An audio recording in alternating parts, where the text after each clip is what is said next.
இருசக்கர வாகனம் வந்து திருமாவளவன் கார் வந்து அவங்களோட கார் வந்து மோதுற காட்சிகள்லாம் பார்த்தோம். இந்த நிலையில திருமாவளவன் அவர்களே சொல்லியிருக்கிறாரு, என்னை வந்து முறைச்சாங்க, அதனால 4 தட்டு தட்டணும் அப்படின்னு அவங்க வாயிலே ஒப்புமுறை. இதுல வந்து போலீஸ் வந்து அவங்க வழக்கு பதிவு பண்ணலாம் ஒரு குற்றச்சாட்டு. அவரு நான் தட்டுனேன்லாம் சொல்லல, நீங்க கதை விடாதீங்க.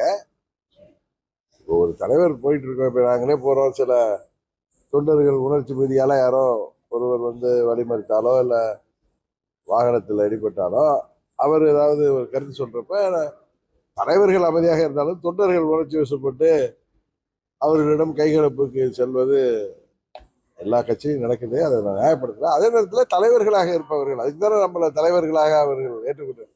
தலைவர்கள் அதை தடுத்து நிறுத்தி அந்த பாதிக்கப்பட்டவருக்கு அந்த அவருக்கு எந்த பாதிப்பும் இல்லாமல் அவரை பாதுகாத்து அனுப்பியிருக்க வேண்டும்.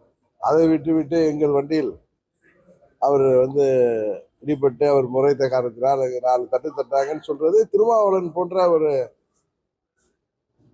ஒரு சீசன்டு பொலிட்டீஷியனுக்கு அது நல்லதல்ல, அழகல்ல என்றுதான் நான் பார்க்கிறேன். அது ஒரு தவறான முன்னுதாரணமா போயிடும். தீபாவளி வந்து பொதுமக்கள் கொண்டாட முடியாது, தமிழ்நாடு சந்திக்கும் பிரதமர் மோடி அவர் காரை வந்து மதிப்பு வச்சிருக்கு. சில தொண்டர்கள் சில கட்சிகள்ல இது மாதிரி கொஞ்சம் அறவட்டுத்தனமா பேசதான் செய்வாங்க. அது தலைவர்கள் தான் அதெல்லாம் கண்டிக்கணும். இப்போ எங்க கட்சியில சில தொண்டர்கள் வண்டியில நாங்க போயிட்டு இருக்கப்ப இது மாதிரி போய் யாராவது ஒருவர் இடையூறாக இருந்தா போய் அவங்கள்ட்ட கொஞ்சம் கரண்டு முரடா நடக்க போயிடுவாங்க. அது நம்ம பார்வைக்கு வர்ற போய் அதில் அங்கே இருக்கிற அடுத்த கட்ட தலைவர்களும் அதை தடுத்து இது போன்ற செயல்பாடுகள் இல்லாம பார்க்கணும். அதுதான் திருமாவளவன் அவர்களும் செய்திருக்க வேண்டும் என்பதுதான் என்னுடைய கருத்து. சமுதாய ரீதியா பிரச்சனை போயிட்டு இருக்கு சார்.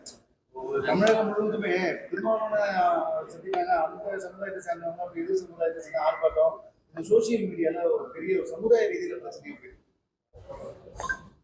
அதில் இதை எல்லோரும் இப்போ தமிழ்நாட்டில் கல்வி வளர்ச்சி அதிகமாகிட்டே போயிட்டு இருக்கு. இருந்தாலும் சில பாமரத்தனமான செயல்பாடுகளை தவிர்த்து சோசியல் மீடியாவில் நல்ல விஷயங்கள் நிறைய வருது. அதே போல மக்களை குழப்புகின்ற விஷயங்களும் கலவரங்களை தூண்டுகின்ற விஷயங்களுமே வருது. அதனால